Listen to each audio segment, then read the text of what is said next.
My name is Matthew Mead. I'm a member of the faculty of Medgar College of the City University of New York.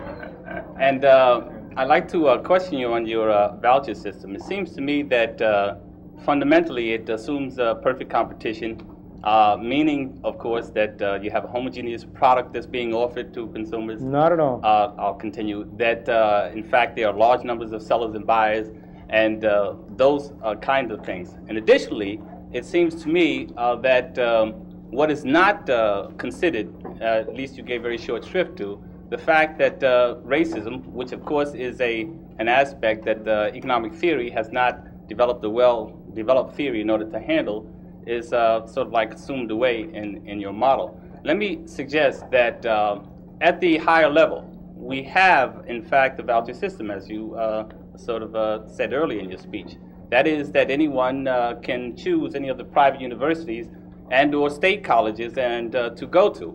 However, in this society where racism does exist, what happens is that individuals whose abilities are retarded by environmental racism, etc., do not have the same choice and to go to, for example, the Harvards and the Yales and Columbia, as, for example, other students who may not be so afflicted.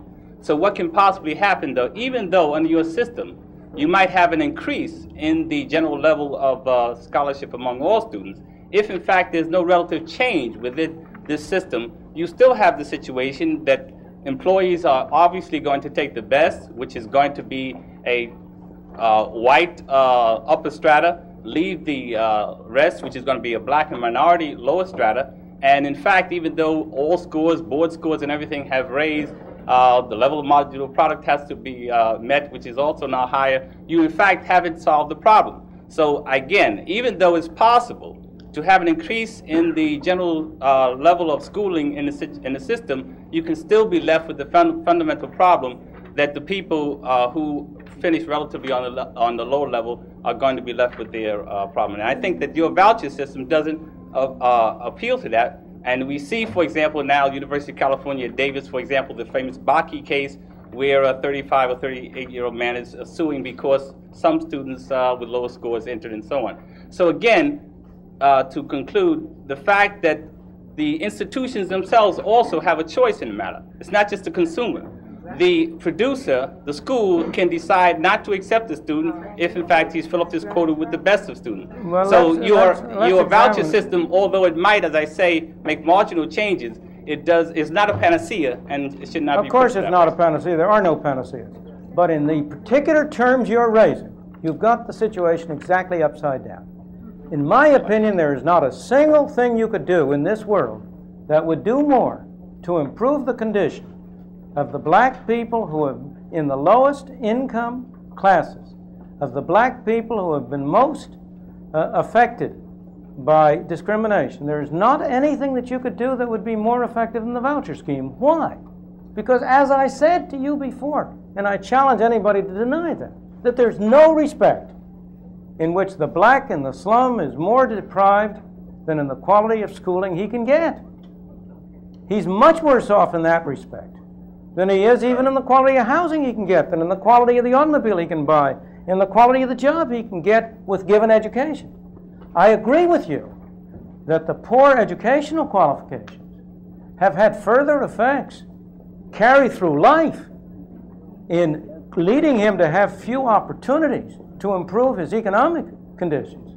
But if we want to improve his economic conditions, we want to enable him to be a more productive, a more valuable, a more useful person. And the way to do that is, first of all, to improve his schooling. And how do we improve his schooling? The only effective device that there is for improving his schooling that anybody has suggested is to give the parents more control, to introduce the competition and the drive of private market to improve the quality of the schooling that is available to them. Now you say, I assume perfect competition, I assume, those are all words. I don't assume anything of the kind. I assume that you have a world of the kind you have. In this world of the kind you have, you do not have perfection. That's for the next world. We'll have to wait till we get there, and we don't look forward to it very much. In this world, you have imperfection. The question is, how do we have the least imperfect world? We're not going to eliminate all problems. We're not going to eliminate feelings of racism. Of course not. But we can try to follow policies which will minimize their adverse effects. We can try to follow policies which will give those people who have a desire to improve their own conditions, who have no prejudice, who want to hire people. We want to have a society in which they have the greatest opportunity to do so. By introducing competition, by making it possible to have a variety of different schools and different choices, you say, well, just consider what would happen.